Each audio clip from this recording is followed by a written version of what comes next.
Hello everyone, I am Hafsa Khan and in this video we are going to study about column chromatography. It is another technique which comes under chromatography. अब क्योंकि chromatography है तो separation तो होगा ही. आपको अगर chromatography का समझना है concept तो we have already discussed in the previous videos. The link is in description. आप देख सकते हैं. Okay. So now chromatography is one of the most useful methods for separation and purification of both solids and liquids.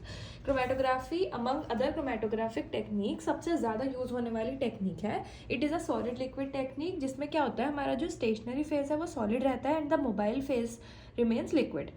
Principle the chromatography, that is column chromatography, is completely based on adsorption. Okay, mixture of components dissolved in the mobile phase is introduced into the column. Component moves depending upon their relative affinities. क्या होता है हमारा यहाँ पर जो column होता है उसमें हमारा कंपोनेंट में जब हमारा इंट्रोड्यूस करते हैं हम अपना सॉल्यूशन जिसमें हमें सॉल्यूट एनालाइज करना है तो उसमें हमारे रिलेटिव एफिनिटीज़ के अकॉर्डिंग हमारा जो सॉल्यूट पार्टिकल है वो सेपरेट आउट होता रहता है.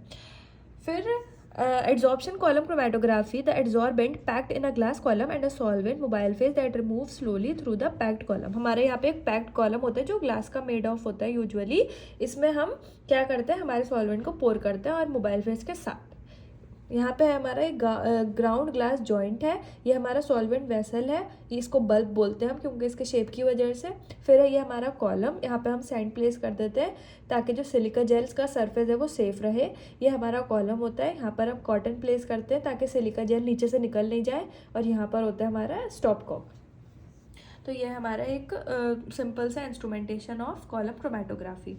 नाउ लेट्स सी, अब हम इसका इंस्ट्रूमेंटेशन थोड़ा डिटेल में देख लेते हैं एक बार. कॉलम क्रोमेटोग्राफी में क्या क्या होता है हमारा. सबसे पहले आता है कॉलम. अभी सबके हमने एक बार समरी तो देख ही ली किसका क्या फंक्शन रहता है. तो कॉलम आ गया, उसके बाद आते हैं हमारे एड्सॉर्बेंट्स, फिर आते हैं हमारा पैकिंग द कॉलम. कॉलम को हम पैक किस किस चीज़ों से कर रहे हैं. फिर आती है हमारी wet packing, dry packing. Packing के दो हमारे टाइप्स होते हैं, या तो वेट पैकिंग या फिर ड्राई पैकिंग. सॉल्वेंट यूज़ हम क्या कर रहे हैं, एप्लीकेशन ऑफ सैम्पल कौन सा है, identification and separation of compounds and recovery of components या फिर डिटेक्शन ऑफ कंपाउंड्स. फिर आते हैं हमारे डिटेक्शन. रिकवरी मतलब इल्यूशन जो हो रहा है, और डिटेक्शन ऑफ कंपाउंड. ये सारी चीज़ें ना हम अदर टेक्निक्स में भी पढ़ चुके हैं क्रोमेटोग्राफी की. तो आप एक बार अगर आपको इसके बारे में लिखना है, मैंने दोबारा लिखा नहीं है इसमें, तो लिंक इज इन प्लेलिस्ट का जो लिंक है वो डिस्क्रिप्शन में है.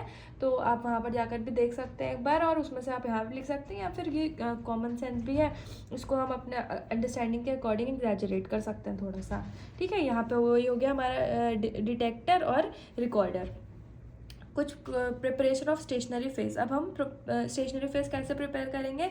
एड्सॉर्बेंट्स required activation before use. This can be achieved by heating whether adsorbent loses water and other adsorb materials. Generally यहाँ पे क्या होता है, there is an optimum temperature for activation. फिर है हमारे क्रोमेटोग्राफिक पैरामीटर्स. क्रोमेटोग्राफिक पैरामीटर्स मतलब ऐसे पैरामीटर्स जो हमारे क्रोमेटोग्राफिक पीक या फिर हमारा जो क्रोमेटोग्राम है उसको इफेक्ट करेंगे. First is the retention time, फिर हमारी peak symmetry, next is the resolution time, the resolution, the capacity, the peak width height, the peak area and the theoretical plates. ठीक है, नाउ लेट्स सी कि what are the different factors which influence the resolution. ये हमारे factors हैं, ये हमारे parameters थे chromatogram peak के, क्रोमेटोग्राफ के. या फिर नाउ फैक्टर्स अफेक्टिंग आर, सबसे पहले रेजन रिलेटेड फैक्टर्स कौन कौन से हैं, उसकी सिलेक्टिविटी, उसका मैच बिटवीन उसका pore size and the size of the targeted molecule. Next is the particle size and the particle uniformity. Next we have the column related factors. अब जो हमारा कॉलम था इसमें we have the bed height, the column packing quality. फिर we have the chromatography system related factors where we have tubing dimensions, the volume in system components. फिर we have experimental related factors where we have the flow rate, sample volume, viscosity and the buffer composition.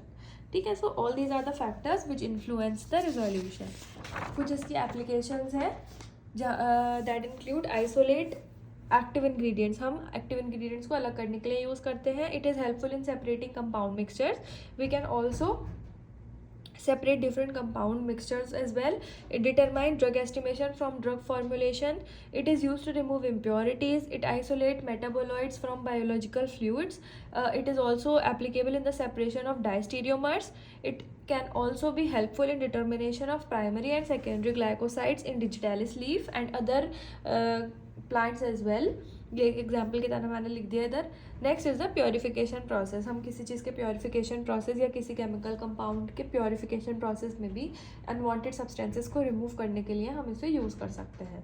So all these were the applications of column chromatography. Next video में हम देखेंगे about HPLC. और अगर इसके previous videos के लिए भी, as I have already told, the link is in description. You can go through it and check all the videos of this subject. Thank you.